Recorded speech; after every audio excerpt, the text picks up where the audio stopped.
അസ്സലാമു അലൈക്കും. SSLC +2 exam എഴുതുന്ന നമ്മുടെ മക്കൾക്ക് വേണ്ടി മാതാപിതാക്കൾ ഇത് ചൊല്ലാൻ മറക്കരുത്.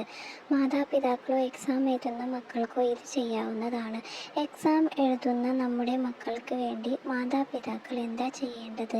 ഒരു ഗ്ലാസ് വെള്ളം എടുത്ത് അതിൽ അലം നശ്റ സൂറത്തില്ലേ, അത് 11 തവണ ഓതുക.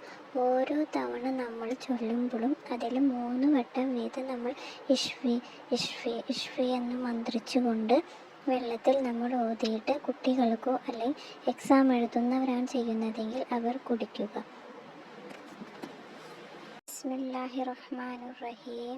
അലം നശ്റഹ് ലക സദ്റക വവളഅനാ അൻക വിസ്റക അല്ലദീ അൻഖള ളഹ്റക വറഫഅനാ ലക ദിക്റക ഫഇന്ന മഅൽ ഉസ്രി യുസ്റ ഇന്ന മഅൽ യുസ്രി യുസ്റ ഫഇദാ ഫറഗ്ത ഫൻസബ് വഇലാ റബ്ബിക ഫർഅബ്. ഈ സൂറത്ത് 11 തവണ ഓതിയിട്ട് വെള്ളത്തിൽ ഊതി നമ്മുടെ മക്കൾക്ക് കുടിക്കാൻ കൊടുക്കുക. ഓർമ്മശക്തി കിട്ടാനും പഠിച്ചതെല്ലാം നന്നായി എഴുതാനും അവർക്ക് കഴിയട്ടെ ഇൻഷാ അല്ലാഹ്.